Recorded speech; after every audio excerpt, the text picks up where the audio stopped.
আইসিএমবিতে দীর্ঘ সময় ধরে সিএমএ পড়ছেন কিন্তু পাস করতে পারছেন না, তাদের নিয়ে কিছু কথা বলবো। সো পাস না করার মেইন কারণ হচ্ছে এনাফ প্রিপারেশন আমরা নিচ্ছি না।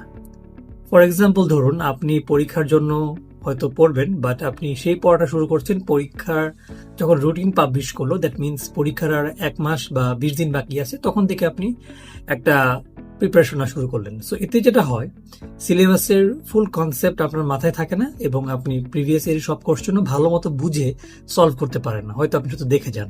এটা হচ্ছে ফার্স্ট কারণ। সেকেন্ড কারণ হচ্ছে আমরা যখন প্রিপারেশন নিই, আমাদের প্রিপারেশন নেওয়াটা এমন হওয়া উচিত যে সিলেবাসটা ধরে সিলেবাসের সকল টপিক সম্পর্কে আমরা একটা আইডিয়া নিব এবং যেই কোশ্চেন বা যেই টপিক থেকে কোশ্চেন বেশি আসে সেগুলো বেশি বেশি ডিপলি বুঝবো বা আপনার ডিটেইলে পড়বো এবং সেই রিলেটেড কোশ্চেন বেশি সলভ করবো। সো এটা আমরা অনেকে করি না।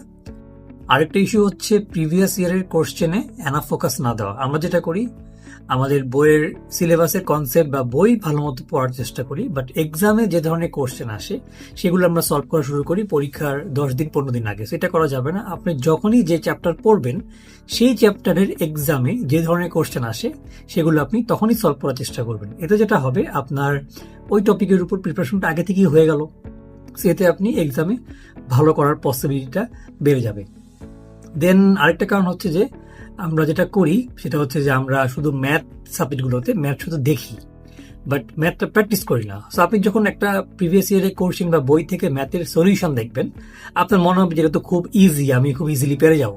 বাট বাস্তবে যখন এক্সাম হলে আপনি ম্যাথটা করতে যাবেন, তখন আপনি দেখবেন যে নানান প্রবলেম হচ্ছে, আপনি ম্যাথটা সলভ করতে পারছেন না, ভুলে যাচ্ছেন। সো এই জন্য যেটা করতে হবে, আপনাকে কিছু ইম্পর্টেন্ট বা বড় ম্যাথ প্র্যাকটিস করতে হবে। সো এই প্র্যাকটিস করলে যেটা হবে, আপনার ম্যাথের যে স্কিল বা ম্যাথ সলভ করতে হলে যেভাবে করা উচিত সেটা আপনার আয়ত্তে চলে আসবে। সো ম্যাথ সাবজেক্ট পাস করতে হলে আপনাকে বেসিকলি একটু প্র্যাকটিস তো করতেই হবে এবং একটা এক্সাম শেষ হওয়ার পর যে টাইম গ্যাপটা থাকে 3 থেকে 3.5 মাস, এই টাইমটা যদি আপনি ইউটিলাইজ করেন তাহলে ইনশাল্লাহ আপনি সিএমএ পরীক্ষায় পাস করবেন। এবং এটা শুধু সিএমএ পরীক্ষার জন্য না, যারা যে কোনো প্রফেশনাল ডিগ্রি, এসএসসিএ হোক, সিএ হোক, চার্টার সেক্রেটারি হোক, যেটাই হোক না কেন, আপনি যদি এই স্ট্র্যাটেজি ফলো করেন তাহলে আপনি ইনশাল্লাহ দ্রুত পাস করবেন। এখানে মেন বিষয়টা হচ্ছে কনসিস্টেন্সি। আপনাকে কনসিস্টেন্টলি পড়তে হবে এবং আপনার চেষ্টা চালিয়ে যেতে হবে, তাহলে ইনশাল্লাহ আপনি দ্রুত পাস করবেন। সো সবাই ভালো থাকবেন। আল্লাহ হাফেজ।